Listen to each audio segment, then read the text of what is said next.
do a quick check. Who is Portuguese? Who is English? Very good, very good. Danish? Any Danish here? Any Brazilians? Okay, oh, that's very good. Who have I missed? Irish? I usually miss Irish. Dutch. Okay, we can talk about that. Yeah. How many Dutch are here today? Any more Dutch? Okay. Very good. Very good. Anybody missed? Italians. Okay. Yes. And Swedish. All right. So how many was that? Was that 8? Was that 10? How many do we get to today? Yeah. Portuguese counted. Oh, Rajesh, my darling. I forgot. I'm so sorry. Indian is also here. Okay. How can it be wrong? How can it be wrong? Okay, so welcome. Can you please practice your clapping? Okay. It's okay. It's okay. You've got a bit of time to warm up. Okay, there's some beers at the back and everything to help you. When the panels start to talk, it's good to try and show appreciation. So if you can clap maybe a bit less like a British person and a bit more like a Brazilian person, that would be great. Okay. Imagine every piece of energy you give them, they will give back to you, okay? But if you don't give them anything, then what's going to happen, okay? So as your newbies, I can get away with one of my old favorites, okay? I would like you to shake your legs out, please. Let yourself release the day, okay? Shake your arms. Shake your arms. You know what's coming next, right? You know what's coming next, okay? Can you stand on one leg? It's a good test, okay? Have a good look around, okay? You all look pretty stupid, right? This is okay. Please take a seat, take a seat. So Canopy DemoNight works like this. We are here to learn. It's a tribal thing, right? So imagine these people are our tribal elders. They're going to teach us some stuff. And today it's about remote working. Thank you to Annie for all the orchestration and making this happen today. And thank you to all of you for being here. Then what we'll have is a little break. And we'll have some demos from the people at the back. Please wave, people at the back. Fantastic. And the idea of the demos is it breaks up what we call the dorm room syndrome, which is where we all work in isolation and we make lots of mistakes without talking to anybody about it. So they're going to talk to you about it and you're going to give them lots of feedback. And if you give them lots of constructive feedback, they'll get better. If you give them lots of shit, they'll get better. But basically, they want you to talk to them. So it's not pitch and give me money. It's we're going to tell you about the stuff and you're going to give them feedback. Make sense? All right, so practice that clapping thing one more time. Okay, it's better. It's, I don't know, Swedish or something, but just keep going towards Brazilian, you'll be fine, all right? So I'll hand over to Annie, and you'll see me at the break, okay? Thank you very much. Annie, for you. Thanks, Stuart. Welcome, everyone, and thank you for coming today. My name is Annie. I've been in Lisbon for almost 2 years now. Before that, I was a nomad. I've been remote myself, a remote worker for almost about a decade now.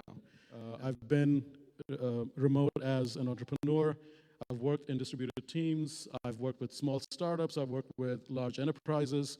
And it's been a learning experience. And I believe personally, I'm an advocate of remote work. And I believe the future work is remote to a large extent. There are quite a lot of challenges that we face today in remote work. There are adoption issues. A lot of managers don't understand how to actually manage remote teams. A lot of people have challenges working remotely. So I thought it'd be a great start to a series that I want to begin to invite some people with very diverse backgrounds and also get you into the conversation. Yeah, thanks for the invitation. And yeah, just going to introduce myself. I'm working remotely for 5 years now, and currently we have a team of around 5 people working on this project, and next to that I'm still freelancing as a Ruby developer and working from Malaga. You can see the Malaga beach from here, so this is like one of the things I couldn't have had in Germany. I'm from Hamburg originally, and yeah, I wanted to basically escape the German summer until I realized last year that global warming is already there, so it's been a great summer last year. But anyways, yeah, thanks again for the invitation, and yeah, I'm looking forward to talking to you guys about my experience with remote work today. Everybody give them a welcome. Thank you. My name is Dustin. I've been, like Ani, working remote for quite some time. I think the first time in 2012. My background is also software development. I used to make computer games for Sony Computer Entertainment. Then I quit to co-found a startup. That was a 6-month experience with some remote co-founders, which I'm happy to go into some details. I don't recommend, unless you know the people you work with quite well, to do this remotely.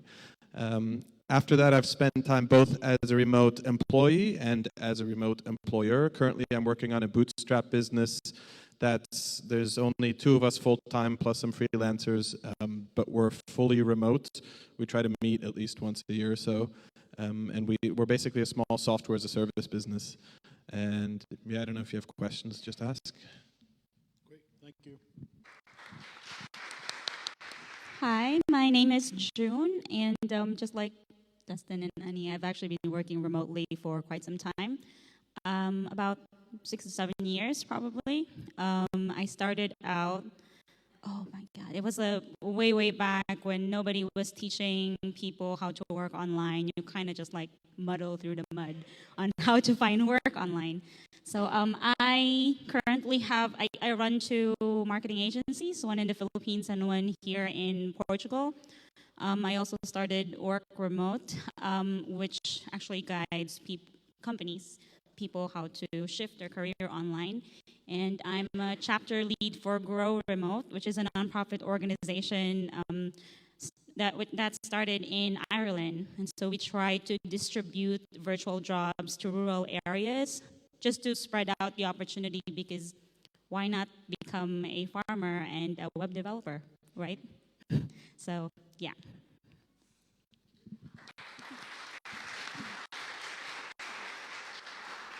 Hello, my name is Claudia. I am a computer science girl.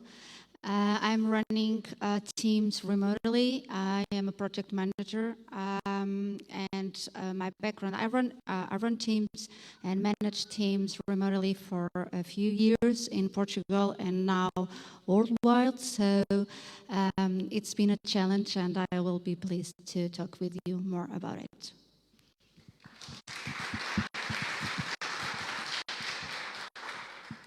Hey everybody, my name is Darath. I'm a UX designer. I focus on emails, mobile and desktop clients. I'm a newbie compared to my colleagues here. I've been working remotely about a year. Relocated myself here to this beautiful country and trying to take advantage of where life takes me and with my laptop. So. I'm going to start off with a couple of questions. I wanted to find out from you guys, what was the primary reason you wanted to go remote or are working remotely? And the second attached question is, would you recommend it to anybody? So who wants to go first? I was forced to work remotely. So yes, the world is changing, the project managing is changing. So as you see, Lisbon and Portugal is becoming a hub tech to the world. So it's hard to find some resources. And so tech companies start to open offices near the colleges and the universities, near the critical mass. So whether the company will stays based in Lisbon or other place in the country, we need to work out with the developers and the teams that are remotely. So to manage teams, to run a project, when we sell the projects to the clients, we need to interact with teams that are spread in the country or worldwide. So I was, as a project manager, forced to work with teams that were remotely. It calls the near shore. So I work with developers. I used to work with developers that were in other places in the country. So it was not my piece of cake, but yeah, I learned, and I learned to work with teams remotely. So it was a big challenge because they have different contexts, they have different habits, and we need to construct the team. So I was forced to it. But yes, I highly recommend it. Remote work, if you have the right people and if you know how to construct the team, it works perfectly. So I recommend it. For me, it was kind of was kind of forced into it. So I have, yeah, kind of. I did want to become location independent. So that was the main goal. Like, I want to live in Europe. I want to move to Portugal. How can I go there with a secure income, right? And so the only way is for me to bring my job anywhere. And so I started looking for work online. The very first jobs that I took were graphic design. I was terrible at it, terrible. But, but then eventually I found that my calling was in marketing. And I have marketing communications as a background. And so while working for these digital marketing agencies, I became a project manager. And that's where my career started. And then eventually I created my own marketing agency, and it kind of evolved from there, right? And yeah, I would highly recommend it, especially if location independence is something that you're looking for. Not to be a digital nomad, because for me it wasn't really about being a digital nomad. I wanted to go to a place, and that was it. I didn't want to travel and hop everywhere. And I have a daughter, and at that time, I really want a stable income because I had her, and she is depending on me. I cannot be going project to project and not be sure that I will have income later on. I need to have an income, right? So this needs to be something stable. And yeah, what I would recommend to people is that just do your research, because for now you have so much resources. Back then, it's like you have these online work nightmares wherein you accept a job and then they might not pay you, or there's still, yeah, there's so much online work nightmares way back. But now there's really credible companies who offer work remotely, very stable jobs and positions. So you guys are lucky. One thing I want to add, to answer Annie's question, one of his questions is, would I recommend it? And that's a resounding yes, with a caveat that it depends on your job. If you already have an established team, in my case, I already work with a team, a large team at that, and have already established myself and credibility with my team. And transferring myself remotely was a little easier. So it's not just about myself, it's about my team as well. Getting things done and commit to your deliveries to your team that depends on you is important. If I have a history of not delivering, I think my team would be less inclined to let me work remotely. So people around you that you work with is your advocate. If they think that they can depend on you, they would support you to work remotely. Yeah, I totally agree. Like my experience is that if you build trust with a client in your hometown, in your home city, it's easier for them to then let you go remotely. Like I worked for some clients in Hamburg in the publishing business and in the e-commerce business, and as a Rails developer, and from there I basically told them that I want to travel. And for me, like traveling at the time when I started to work remotely was the biggest the biggest goal. So I basically quit my consulting job. I had a employment. I was employed as a consultant for e-commerce for a big e-commerce company back then, and yeah, I just quit my job. I didn't have any plans, and I started to travel. And then I started to look for clients while traveling. And yeah, basically one of my connections back in Hamburg connected me to an incubator called that's like started by Guna and Ja. I don't know if you know that publisher. They publish like big newspapers in Germany and in Europe.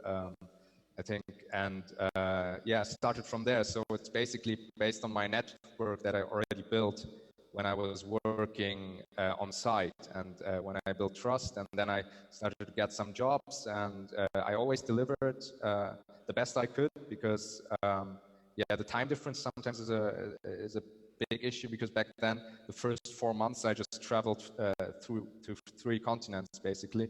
I went to from Europe to the US, then to Japan, and then to Morocco for a bit, and then back to Hamburg. And yeah, so this was like my first kind of jumping into the cold water with remote work, and it enabled me to travel really for a long time while still earning and keeping my travel expenses, getting them back while traveling, and that was a great experience. And I would totally recommend it if you are looking for independence, and if you're looking for yeah, getting into a more like a more yeah, life that you can take more decisions. And basically when I started to establish that, I realized I can live anywhere I want. So I started to think about, where do I want to live actually. This is why I'm now in Spain, because this is what I decided I want to live in the country. And yeah, if I would recommend it to everybody, I don't think so. I think some people are more suited to remote work than others. I think some people enjoy the company of colleagues, and can be very stressful if you, especially if you're a freelancer, and if you're looking for new gigs over and over again, then sometimes you have to go through the situation that you don't know where your next paycheck comes from while you're traveling, or while you're not basically on site on your client location. It can be quite scary for some people, and also it tends to be lonely if you just work from home. Also, traveling, working from co-working spaces and so on can be lonely if you don't have a real community there. So I realized that in the remote working community among digital nomads, there are these issues, but if you find a way to basically find your tribe, or connect with people who are like-minded, and don't ignore your social kind of needs, I think it can be very enabling and empowering to work remotely. So I'm going to get into something a few of you touched upon, about challenges. You mentioned that you have to be committed to what you're doing, and you have to be ready for, even hunting for work sometimes, right? What are the biggest challenges you faced working remotely? And obviously, there are very different scenarios here. You manage big teams. You started as being a crappy graphic designer. Dee's, has to deliver all the time. But who wants to start? What are the biggest challenges that you faced? Well, I work with remote teams inside companies. That means I don't have to chase my clients. I don't have to see where my next paycheck will come. So I have teams work remotely inside the big organizations. So whether in Portugal or in the other side of the world. So my big concern is communication. You have to be communicated all the time. You have to be aware and to assure that the communication is well spread between the teams and the team members. Sometimes you have to understand if a newcomer enters in the company, or you have to hand over all the information to the elements in the team, new team. So you have to construct the teams, you have to coach them, you have to one of the biggest challenges also is to get the buy-in of the stakeholders. If you have to make a decision, and your stakeholder or your team is in another time zone ahead, and you need the information right away, you have to plan it. You have to be a big planner and have all the plan set up and be aware that you have that information in the first hand.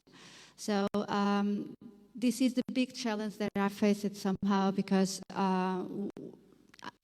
the teams inside the organizations rely on the communication, and we have to also construct the team. They work at home, they work at the organization, sometimes in the office, and it's not unusual to enter an organization and see people with headsets talking about with their teams. They are surrounded with a lot of people, but they are not working with that. So sometimes they can work at home, they can work at the office, but they need to be with their teams. They are spread all over the world. So my recommendation is once a year, twice a year, please get together, know each other, do some kind of team building, because that will unite yourselves with the team and let the communication be easier. So for me, across a couple of projects, it's probably trust on your team and sort of accountability. It's pretty easy, like both in my experience and friends who've done this, for you hire a remote worker and they start giving their deliverables quite a bit quickly up front, and then eventually it kind of drags off, so you have to chase them up a lot. And I think a lot of that depends on the sort of team atmosphere and not momentum, but like the team sort of team camaraderie that you build. Touch on a bit what you said to do team building. It's pretty easy to get to a point where lots of people slack off, nobody chases them up, and nothing gets done. And that's a lot less likely in an office environment where you're going to see everybody every day. So if you're thinking of it either from like, and it's not a great position to be in as an employee either, right? So if the momentum in the company is kind of slowed down and it's coming to a grind. And so I think if you're thinking as from employer's point of view, you have to kind of dedicate a good bit more resources to, and not so much managing, but like managing the team kind of like your remote culture and your spirit. Like, I know a lot of people that hire remotely, but in a very rote, like, I'm going to install the software like Upwork that tracks every minute that my employee does. And like, let's be honest, who here wants to work for a company that's going to have shit installed on your computer and track every minute and like take screenshots of everything you do? Most people probably want to say no, right? And so like then you probably also, maybe you do, but maybe you don't want to hire people and do that to them because you don't think that's a nice company to work. So it's something to keep in mind. So if you're doing that, then you're kind of sowing a lot of distrust on the team from the start. And if you're not doing that, then you have to do other things to make up for it, to make sure that your team communicates and feels committed to things. And yeah, so building that trust in various ways, sort of regular meetups or video calls or whatever. I mean, there's a lot of ways to do it, and lots of companies tackle it in a different way. But I think if you're hiring, you definitely have to think about that. The thing that probably everyone here faces the time differences among your teams around the world. When I first moved here, the rest of my team, well, most of my teams are in Redmond, and so it's 8 hours different. They're behind. So I initially start my day at 3 o'clock in the afternoon, which is not too bad. You know, you got your days. And the problem is I work until midnight or 1 o'clock, so that I wanted the transition to be a bit smoother, not certainly for my team. And over time, I'm accustomed to starting at 3, so it's been really nice. The other plus is that most people that in Redmond and in San Francisco hadn't realized that I'm in Portugal, which is kind of it's kind of nice to think I'm up all night doing work. I still maintain the amount of hours. It's not so much like you say, no one's tracking my time. I was mentioning earlier about commitment. When you made it, and then try your best to deliver it, and everything else will work, and it should work, and that trust continue to build. And at the end of the day, working remotely is still. You're still doing work, right? Just to add one thing, when I work remotely and when I work it from home, I actually work more because I don't have distractions by coffee or by time to eat, because my productivity really increased.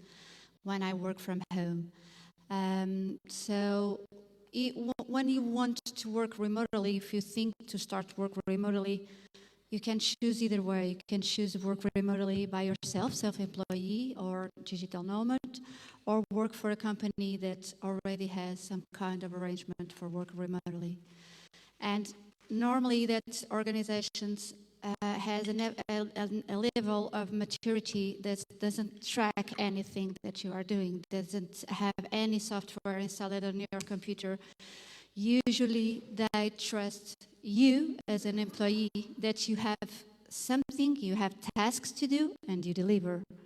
So it's you own your own job and your tasks, and you are committed with your team. So if you want to work for those organizations, please, there are a lot in the market that work that way, with this level of trust. So either way, self-employees or for organization, we have a lot of them. So do your research, like June said. Well, aside from being a crappy graphic designer, spoiler alert, I became better. I'm really good now. So after 7 years, right? But basically, one of the main challenges was that, because it wasn't something that I was, it's not what you went to school for, right? It was, I reskilled myself, and transitioning from somebody who was working for a corporate, who has no creative background aside from drawing anime. So, and then my knowledge from Photoshop and Illustrator, I kind of used that to spin off my career and become a graphic designer.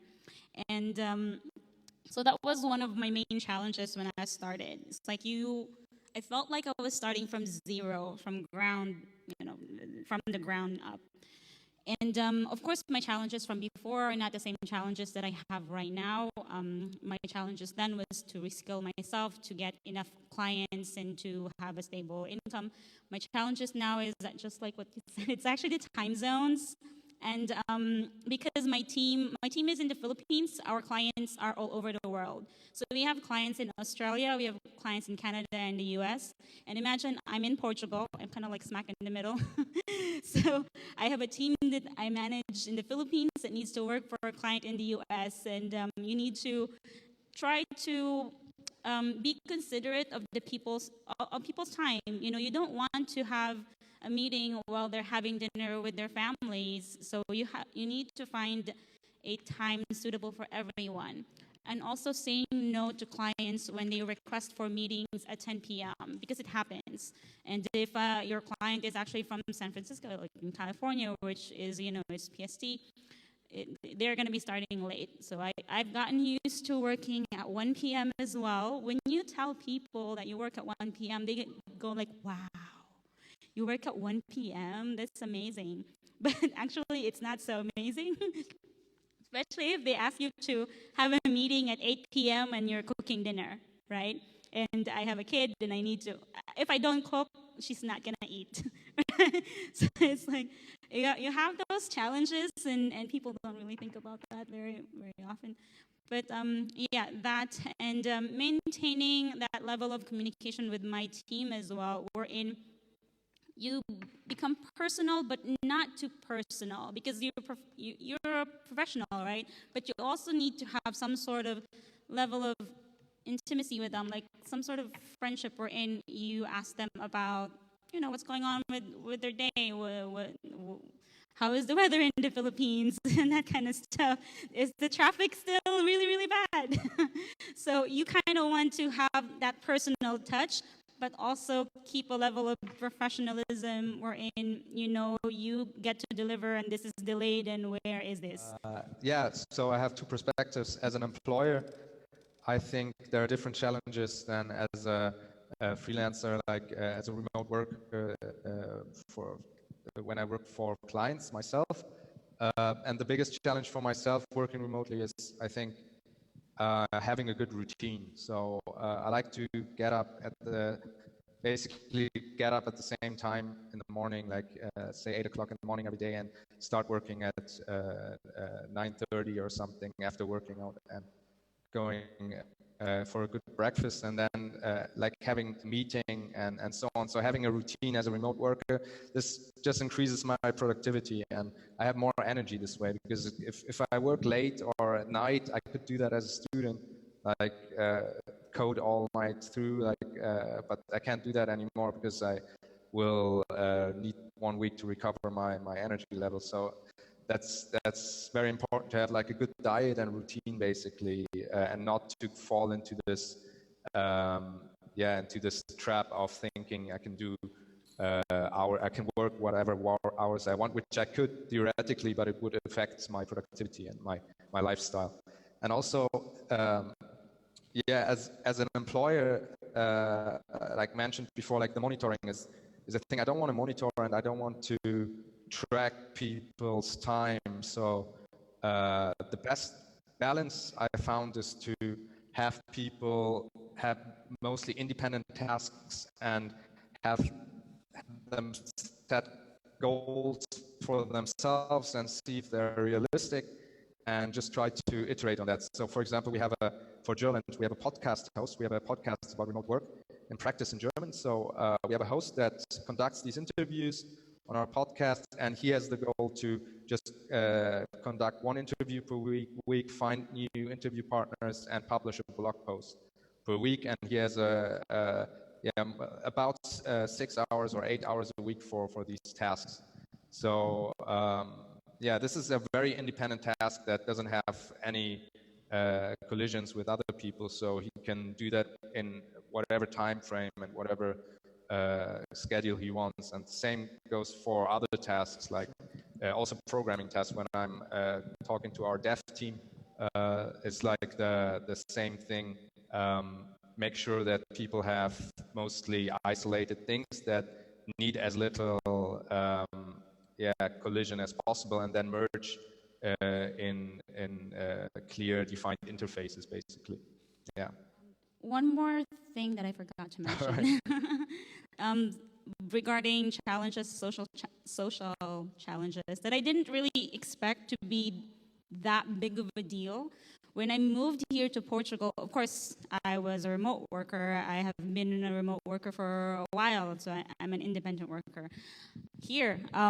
And looking for houses in Lisbon is a nightmare. So I know everybody would feel the same way. And there was a time, during the time that I was looking for houses, whenever I talked to the person interviewing, like the realtor, when you viewed a house, and they would interview you and they would ask you, so where do you work? Which company are you? Blah, blah, blah. And then I would say, I'm a remote worker. My company is in the US. You would literally see their face change. So it's like, there was a time I would be bringing my contract with me and my bank statement just to prove them, because it's one of the requirements that they would ask, like, do you have a contract, or do you, look, I have a job and I have money, okay? It's like, but it was so difficult. And that somebody versus me, a remote worker who works for a US company that they have never heard of, versus like a Portuguese person who works in a bank, and who do you think they would choose over, right? They would choose someone who is from here and who has a stable job, or maybe not from here, but somebody who is involved, who is working for a company who they know, right? And they know that income is going to be flowing. And when you say that, I work online, that word in itself just rings, red flag. This person works online and it's unstable. And it's like, what do you mean it's unstable? I have never been in a much more stable job than I've ever been. If you imagine you work for one company, you have one client, right? I have 20 clients. One of them disappears, I still have 19, right? And I can go ahead and add a couple more. And this is not the type that our mindset is built for. When you go to college and you graduate, you just aim for, I want to work for a really good company, and it's just one company, right? So, that's one of the challenges that I've experienced. So let's take some questions from the audience. All right, Rajesh. Who's got the mic? I have a question which nobody has touched upon. Is I have just started building my team. I've just hired 3 people in India and 1 in Philippines. So my question is, when I hire people remotely, I have 2 people who are working full-time for me and 3 people who are working part-time. So how do I control the people who are working for me part-time to be available for group calls when I want? It's not that when they want, because they are working part-time for me. And then how do I tell them, hey, this is what we need to do, and every Friday, every Saturday, you have to be available on call. And I tried to do that, and 2 guys said, sorry, we are working for you part-time. We cannot commit that. So I manage teams that are spread in the world. So you have to do the communication plan. First of all, you reunited all the team and say, okay, once a week, once a week, we're going to reunite all of them and see where we were in the project. What did you do so far? What was your blockers? What are your risks? What you need from me? Do you need some kind of decision? And you set up a meeting, a regular one, like call a huddle, call a jerk fix, but you set a meeting once a week to set up with the team. And if you work remotely with your workers are in India, you can't control if they work 9 to 5 or if they work 9 to noon, but you have to trust them to deliver their tasks and their responsibilities. So that kind of meeting is very important to explain to the other teams where you are at the project and what they deliver in that week. So first of all, set up a meeting every week to report the status of the delivery, and you can do that once per day until you have your team coached. You can do first in the morning or when they start the work, and you can say, okay, we have like 10 minutes, 15 minutes to see what we are going to do today. And you can do that in a regular basis, like once per day, and then you can just let it go. But you have to construct your team because you don't trust your employees. If you want to control them, how do I know they do my work as well? Or how do I know they are doing what I'm paying for? You have to trust them first. One of the things that, you're right, we didn't really talk about it. There's a lot of things you can talk about in remote. But one of the things that you'll find in remote teams, the reason remote teams or companies go remote or they're remote first is that they are goal and results oriented rather than time obsessed. That basically means that everybody is being paid for not the time that they work, is what they're delivering. And when you have specific goals, and there are lots of techniques around it, I use a thing called OKRs. It's an old 1970s thing from Andy Grove from Intel. But there are several techniques like that where people will have specific goals. They're not KPIs, they're goal focused. So if somebody's not delivering on your team, then you need to find out why. But it's not a remote team is not focused on the amount of hours you spend every day. It's what you're supposed to deliver. If you have a specific goal, like every member of a team will have, okay, this is what you're supposed to deliver. Let's say you're committed to delivering this by the end of the week. And if they're delivering that, then you should be happy with that, right? And I understand there's a challenge in contract work when you have freelancers that they're getting paid by the hour. That is an important consideration. But it is usually when you have contract work, you will actually have an understanding of how many hours that person is going to be working anyway, right? You're paying them 40 hours a week or maybe 20 hours a week. So they will commit to delivering something based on how many hours they're supposed to work. In fact, I think Besat, because you work with so many projects that are freelance and contract commitments, can you maybe elaborate a little bit on that? Yes, sure. I can actually show you guys, I don't know if it works, but I can actually show you guys what we do for one of my companies here. So we have a remote team. This is our CRM system. And we let these guys, because these guys are in different time zones. They're in Australia, one is in South America, One travels through Europe, and the others are in Germany and Spain, like me. And we have this CRM calendar, and we have this agreement that I don't really check upon it, but people just put in their times when they're going to work in this calendar, and I know they're going to be available. And we have basically an overview. If I need to know when someone is available, I just look in here, but I rarely do it. It's not for monitoring. It's like Ani said, we're work goal oriented, and I trust my team. It's more like to know if I get hold of someone, when can I reach them. And yeah, this is basically an example on how we do it. And for other client projects, it's mostly trust-based, basically. And also what we do often is to have fixed meetings every day. We have one meeting at a certain time that everyone agreed on to attend. And so basically we have, for clients, we have a daily meeting with the tech team. And for my own company, we have one meeting with the tech team on Fridays and one big meeting with the whole team on Mondays. So this is something everyone agreed on, and this is mandatory to have like an update and to remain up to date basically in the team. To answer your questions, because I do have teams all over. I also have developers in India, by the way. So yeah, they're very good.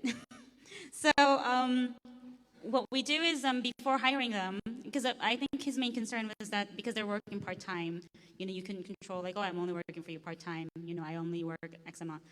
For us, it's before you sign up with us or before we hire you, we have policies that you need to agree on, right? So we tell them we have company meetings every Monday and we have check-in meetings every day, right? Or you can create however it is that you want your check-in policies. It could be like a 15-minute huddle, like what they said.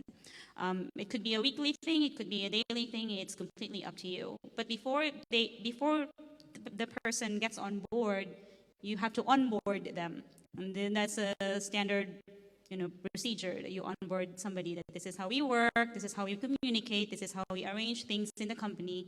And if you agree to this, then welcome aboard.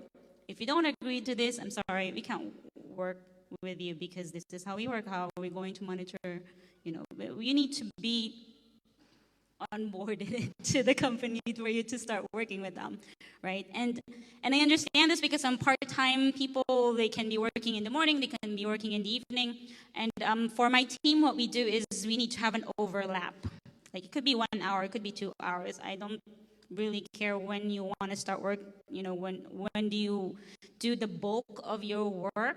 It's just that when we say that we're going to meet on Mondays at 4 p.m., we need to meet at Mondays at 4 p.m., right? Because that's what we agreed on when you sign in. It's like when you're signing in your contract, for work. And for me, that works best. And I tell my team that I work from 11 a.m. to 8 p.m., right? You can either be online in my morning and you catch up with me when I start my work, or you can be online when I'm about to end my work and we can go over the things that you have done for the day. But every Monday we meet to see what was the work done on the previous week and what are we supposed to do the following week. This oncoming week. So that's how we do it. So congratulations, you just got your 2 million euros of investment by someone. And you're free, you're just alone, it's just you and your idea. Do you decide to go full remote, full collocated, and what's the number one reason? On tech is easy because you have collaboration tools. With tech, you can work wherever you want. But if you go into more traditional business, it's not so easy. So if you're going to be like researching nanotechnology or biology or something doing with research in cancer, so it's probably remote work won't work. So it depends a lot of the business. In tech, it depends a lot either because what are the skills that you need? What are the expertise that you need? So if I need someone from blockchain that is working in the USA, and I want to work exactly with that team, that person, I probably hire that person and work remotely. But it depends a lot. I know it's like the project manager or the consultancy word, like it depends. But yeah, it depends. Each case is a case. But if it's tech, remotely works a lot because you can bring some expertise from all over the world and construct your dream team. So you have a lot of money, you can construct your dream team, and probably remote work and some kind of island with a lot of sun will be nice also. But yeah, it depends of the business, but remote work for tech for sure. I think, like, if you were to consider this question, I would ask you, what do you want, right? Because it's like, do you want to be surrounded by people every day working on this? Do you want to be able to be flexible and travel while you're doing this? These are all things you kind of, is all you care about is completing your idea. If all you care about completing your idea, are you in San Francisco where you're going to pay 200K overhead per year per developer, or are you in Lisbon where you can get the same developer for 50K?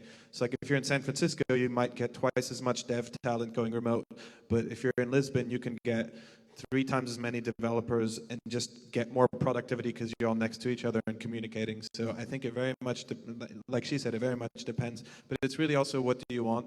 And like, where can you arbitrage your $2 million, right? If you're getting your $2 million somewhere where they go a long way. Personally, I think I would hire a team locally if I can. But then you also lose certain options. You're not able to go, you're not able to go halfway around the world and keep managing your team the same way.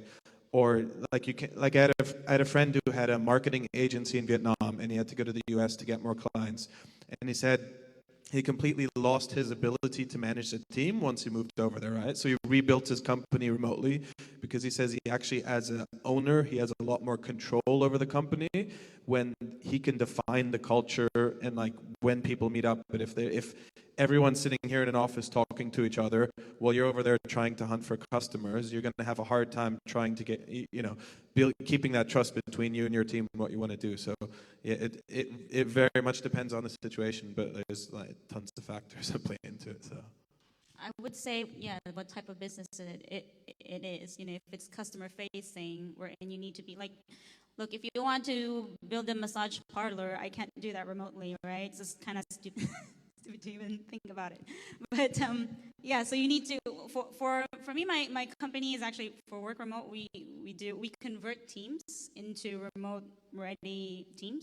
So if you're a traditional company and you want to go ahead and convert 50% of your team to work remotely, we wouldn't say like, yes, go. No, of course not. We need to go ahead and evaluate your company and see if it's even possible. And if remote work is really suitable for your type of business. So you will look at it from a 50,000 feet view down, and it's like you're a massage parlor. We really can't do that remotely. It's kind of difficult. So eventually, yeah, when robotics are ready, and we can do that. But yeah, it really depends. For us, when we think about going remote, it's very selfish. It's like me. I want to be location independent. I want to have the freedom. I want to, I want to do it. Like my company is going to save so much money, but we don't really think about the implications of it as an economy, as a society. Like, for you as a company and you go remote, that means that you are giving opportunities to people who are not within your geographic location. You can go ahead and help refugees, like highly qualified refugees. That's one of our advocacies, like giving job opportunities to people who lives in rural areas, in places who have been devastated by calamities and stuff because their economy was destroyed. There's no job opportunities where they are, but they can still work and they're highly qualified. What type of jobs can they do, right?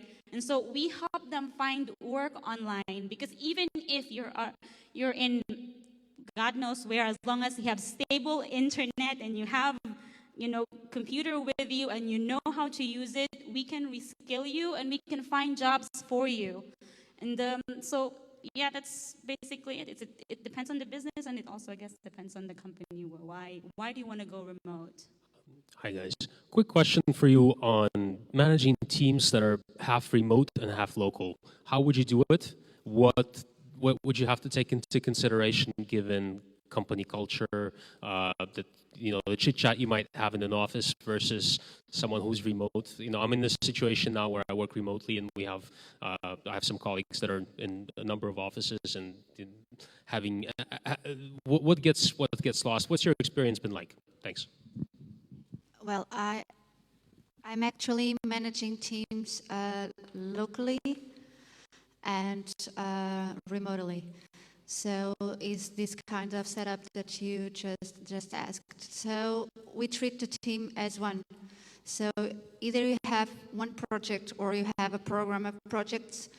The challenge that we face is really to the time zones. So you have to upfront have communication plans to see if you need some kind of information that is in the other time zone when you need it to make the decision. And you have a plan set up to meet in each day, and they know exactly what kind of report they did to you. But they have the ownership of deliver the tasks that we need. In tech, when we decided that we have a plan and a roadmap to deliver a product, we know that we need some kind of features delivering some deadline. So they take the ownership to deliver, and they report us in a huddle daily basis. So you can set up either if you are running in Agile or running in another method, but locally or remotely, they work in the same way. They take the ownership of their tasks, and then we communicate it in the huddles and in the meetings that we set up for the team. So, and one of the challenges when someone leaves the team, we need to do the handover. Sometimes handover and remotely doesn't work so well as locally. So we try to bring people reunited, we reunite the team, and we do kind of workshop to reset up the team. So it's one of the challenges, but you have tools to overcome that. So it's going with the flow, because each team is a team, each context is a context, each project is a project. So you have many techniques that you can apply regarding the people that you are working with. So the big challenge is communication up front, a really good plan, and trust the people that you have, either locally or either remotely. And you reunited once a week to set up the team and to report the status.